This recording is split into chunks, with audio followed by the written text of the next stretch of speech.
दोस्तों यह है यूपी बोर्ड द्वारा जारी किया गया मॉडल पेपर प्रतिदर्श प्रश्न पत्र हिंदी के लिए कक्षा 10 के लिए। तो चलिए देखते हैं यहाँ पे क्या होने वाला है, यहाँ पे कैसे कैसे छपा है। मॉडल पेपर सत्र 2022-23 इस वर्ष के लिए और कक्षा 10 विषय हिंदी खंड आ, यहाँ पे खंड आ डाल दिया गया है, खंड आ यहाँ पे डला है तो कोई बात नहीं है। समय 3 घंटे 15 मिनट, पूर्णांक 70 है। निर्देश को पढ़ना बहुत ज़रूरी है। प्रारंभ के 15 मिनट परीक्षार्थियों को प्रश्न पत्र पढ़ने के लिए निर्धारित हैं, कोई बात नहीं है। प्रश्न पत्र 2 खंड आ और ब में विभाजित है, अच्छी बात है। प्रश्न पत्र के खंड आ में बहुविकल्पी प्रश्न है जिनमें से सही विकल्प का चयन करके OMR सीट पर नीले अथवा काले बाल पॉइंट पेन से सही विकल्प वाले गोले को पूर्ण रूप से काला करें। देखो भैया, बाल पॉइंट पेन का मतलब होता है ये जो पेन होती है हमारी, इस पर एक बॉल लगी होती है, यानी छर्रा लगा होता है, उसी को बॉल पॉइंट पेन कहा जाता है। यानी कि आप ये वाला नीला पेन ले लीजिए या फिर ये वाला अपना काला पेन ले लीजिए, कोई भी पेन ले लीजिए चलेगा, ठीक है। लाल, हरा और बैगनी नहीं चलेगा, बट काला और नीला चलेगा। तो कोई भी पेन ले सकते हो, बस ये स्केच पेन नहीं चलेगी, जेल पेन नहीं चलेगी, ये मैं कहना चाहूँगा, ठीक है, निशान बनाने के लिए। और निशान बनाने के लिए होता कैसा है भैया कि आपको मिल जाएगा, मैं थोड़ा सा दिखा देना चाहूँगा कॉपी में। जैसे ये मैंने मान लीजिए कॉपी है, अब जैसे कि ये पहला प्रश्न है, ठीक है, तो उसमें क्या रहता है कि क्वेश्चन नंबर जैसे ये 1 है, 1 लिखा रहता है, ABCD ऐसे है, ये 2 हो गए, ये 3 हो गए, ये 4, ऐसे क्वेश्चन नंबर लिखे रहेंगे, 20 तक ऐसे लिखा रहेगा। और सभी के आगे गोल गोल ऐसे गोला छोटा छोटा बना रहेगा, सभी सभी सभी सभी ऐसे बने रहेगा, सभी में बना रहेगा और बहुत प्यारा बना रहता है, ठीक है भैया। ये हो गई बातें। अब जैसे कि पहला वाला क्वेश्चन है कि बाबू गुलाब राय किस युग के लेखक है, तो ये हैं द्विवेदी युग के, मेरे ख्याल से द्विवेदी युग के हैं। तो जैसे द्विवेदी युग के हैं तो मान लीजिए यहाँ पे हम बी वाले पे, ये दूसरे वाले, जैसे यहाँ पे 2 लिखा है, यहाँ पे बी लिखा है, तो आपको इतना समझ में आना चाहिए कि पहले वाले का दूसरे का मतलब बी होता है। ये नहीं खोजने लगना है कि यहाँ पे सर 2 क्यों नहीं लिखा है, इतने बुद्धिमानी नहीं दिखानी है, कम बुद्धि दिखाओ और अच्छे से काम करो। ये बी हो के निशान लगा दिया।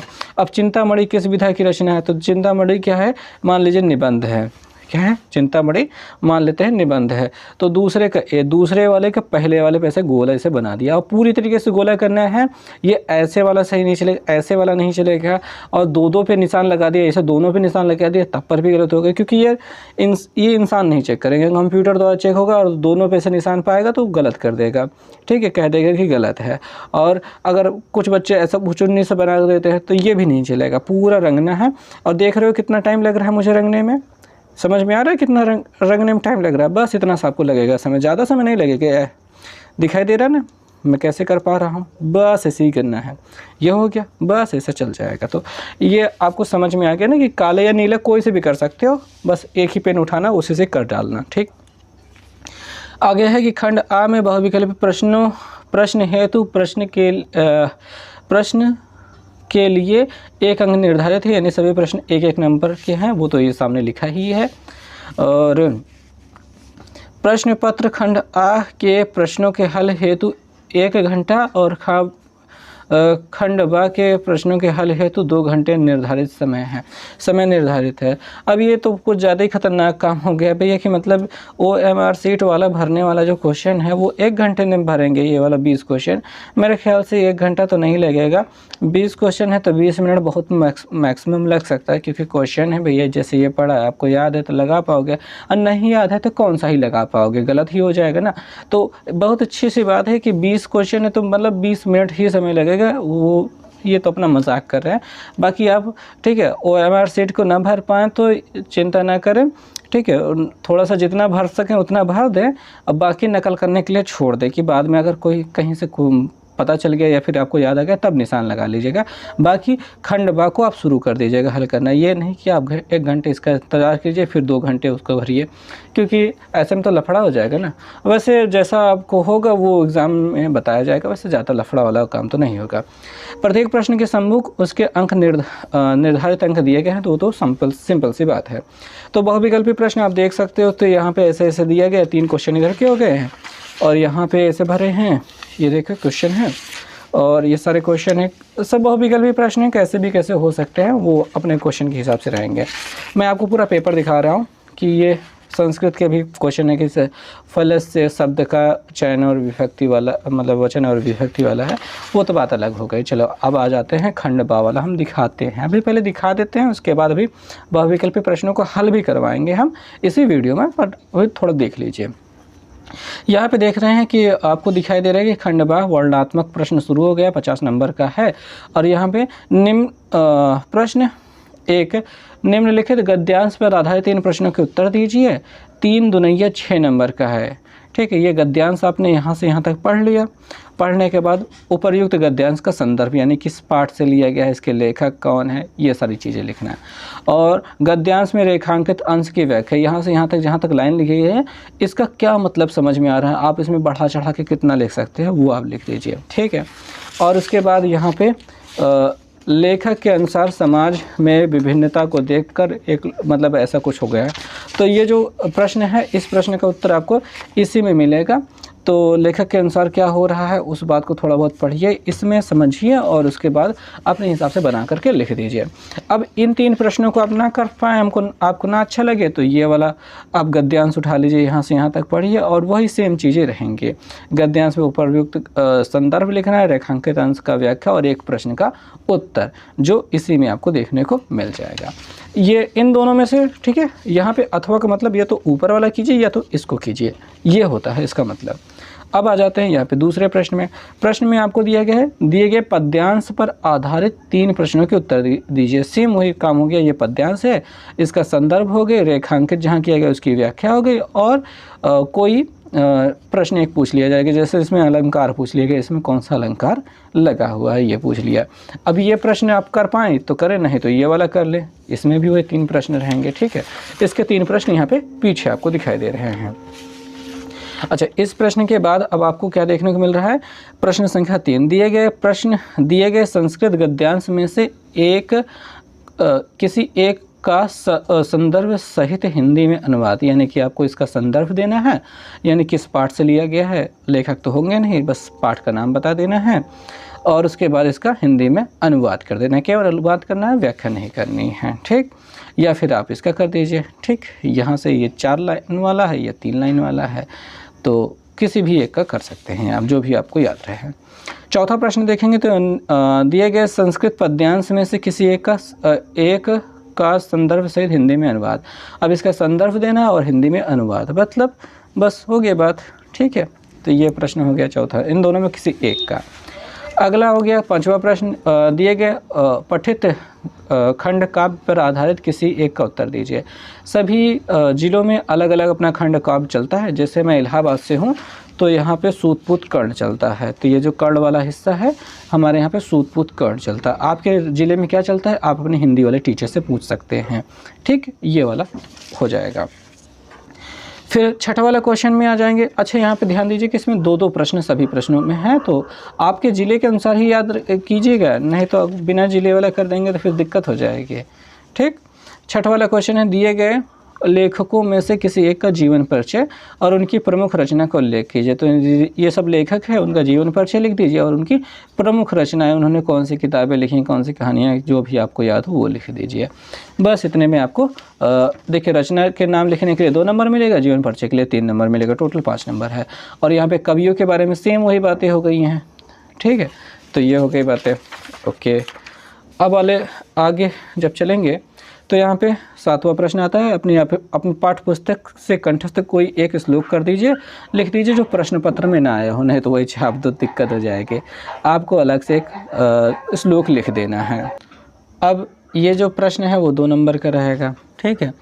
आगे जो है 8वां वाला, इसमें कह रहे हैं किसी 2 प्रश्नों के उत्तर संस्कृत में देना है। ये 4 प्रश्न है, 4 में किसी को वीरेन केन पूजते, ठीक है। तो ये ऐसा कर चंद्रशेखर का आसित, चंद्रशेखर कौन थे, तो ये सारी की चीज़ों के बस थोड़ा थोड़ा से शब्द जोड़ करके, तो जैसे वीरेन केन पूजते, इसमें बस एक शब्द जोड़ना, बाकी दोनों यही सेम चीज़ रखनी है, तो बहुत ज़्यादा भारी नहीं रहता। तो ये 2-2 नंबर के प्रश्न, टोटल 4 नंबर के प्रश्न है और उसके बाद एक निबंध आ जाता है।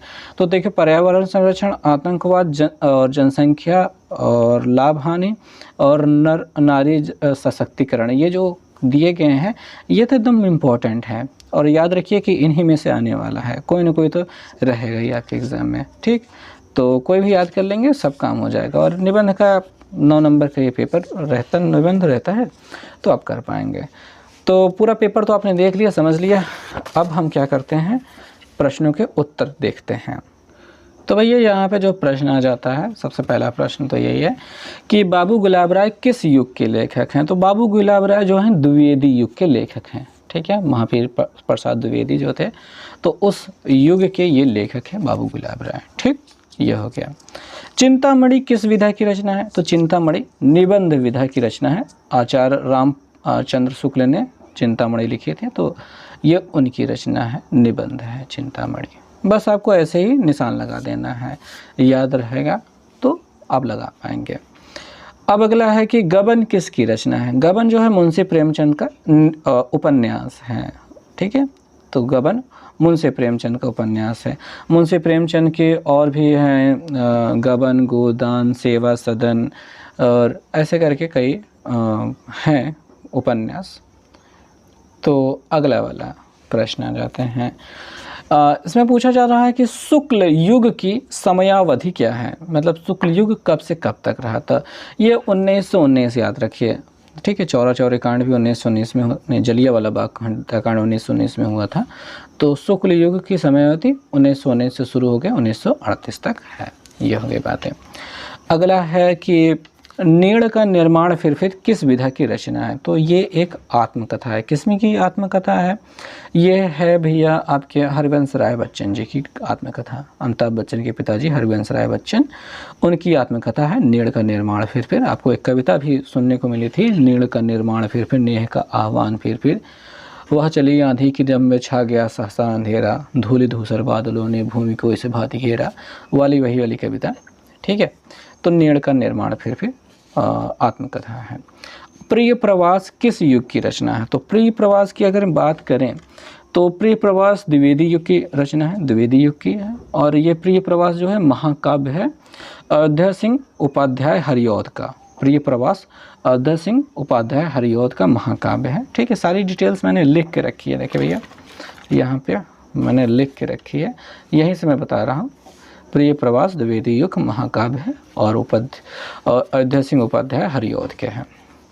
अब मधुशाला किसकी रचना है। तो मधुशाला हरिवंश राय बच्चन की रचना है और उन्हीं का नीड़ का निर्माण फिर भी आत्मकथा जो है, और मधुशाला हरिवंश राय बच्चन की रचना है। और ये मधुशाला मैंने पढ़ी है, मुझे बहुत पसंद है। आगे चलते हैं।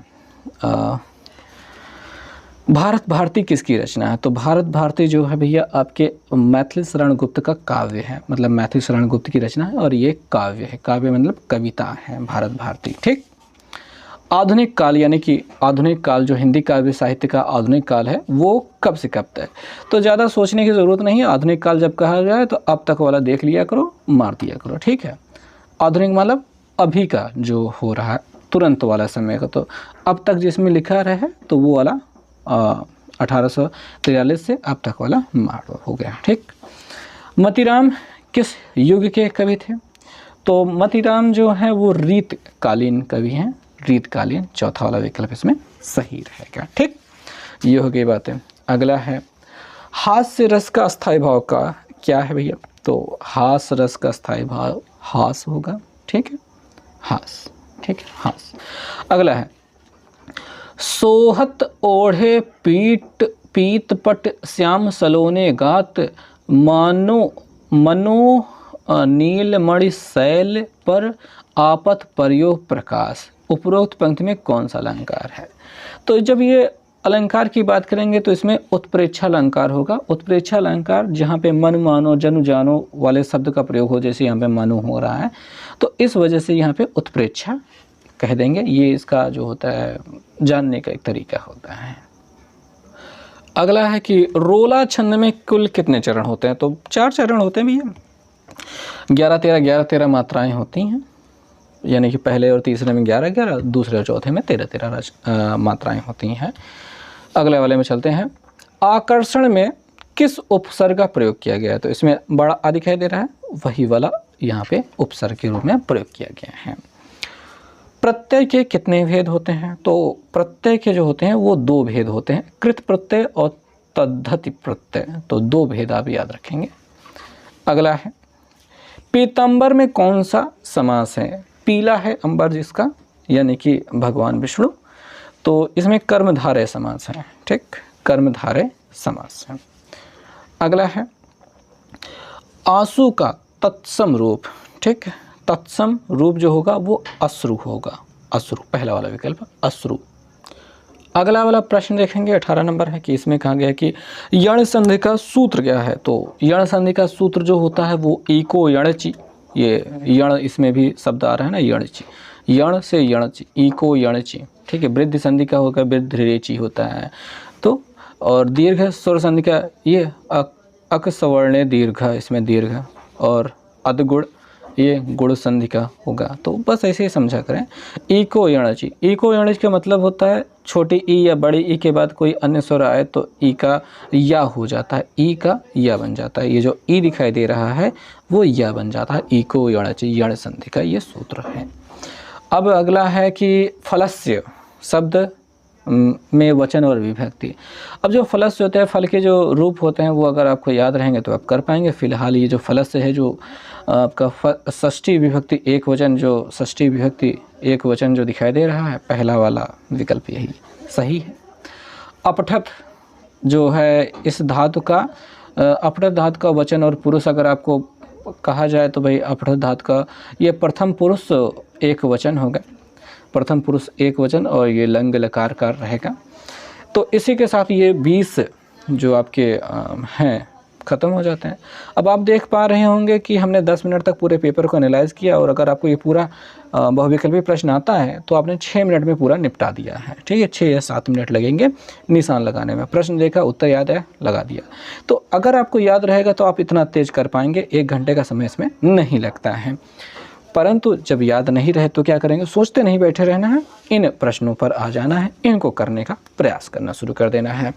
अब देखिए ये वर्णनात्मक जो प्रश्न होते हैं, इस प्रश्न में फ़िलहाल हम इस गद्यांश का हम उत्तर लेकर आए हैं, हमने लिख कर रखा है, तो इस वजह से मैं आपको बता पा रहा हूँ। ठीक है, तो पहले गद्यांश को आपको पढ़ना है, तो इसमें गद्यांश में आधारित 3 प्रश्नों को उत्तर दीजिए। तो गद्यांश हम पढ़ेंगे। यह कोई बात नहीं है कि एक स्वभाव और रुचि के लोगों में ही मित्रता हो सकती है। समाज में विभिन्नता देखकर लोग एक दूसरे की ओर आकर्षित होते हैं।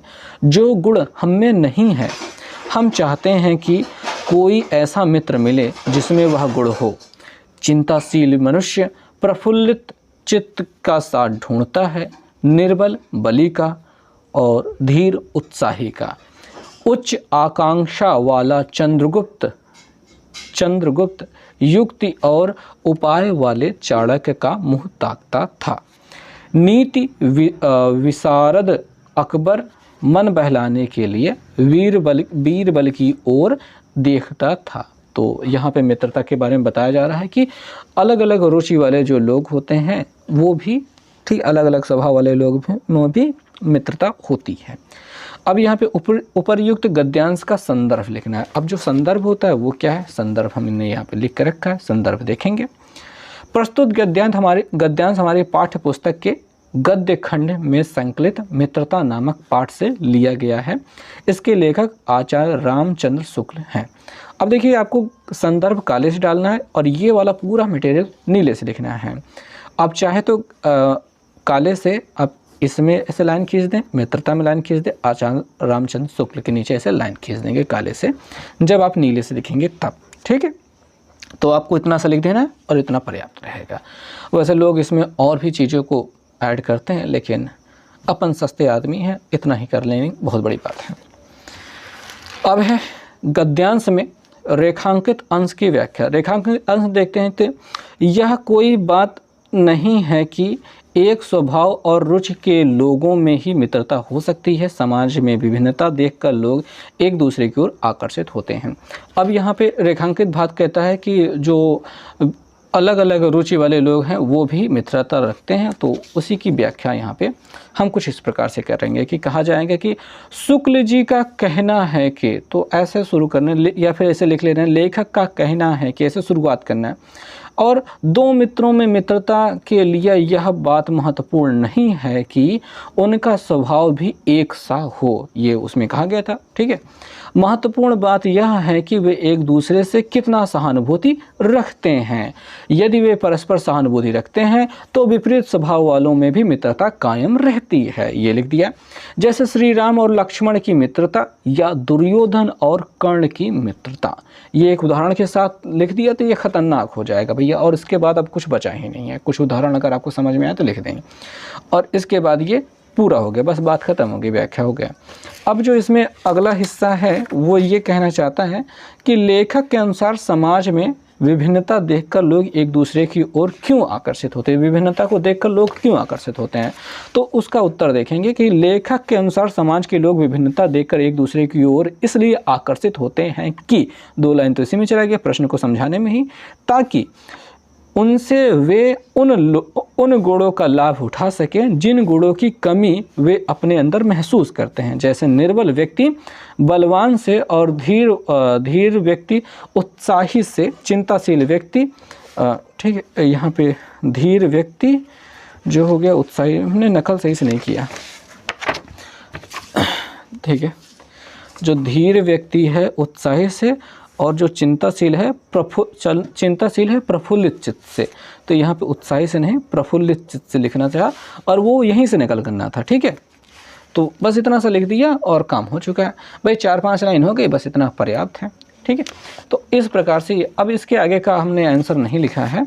ठीक है, तो आप चाहे तो इस वाले में भी आप इसका उत्तर खोज सकते हैं, और बाकी आप पढ़ ही रहे होंगे स्कूल विद्यालय में तो, और बाकी सारे टीचर्स आपको पढ़ा ही रहे हैं।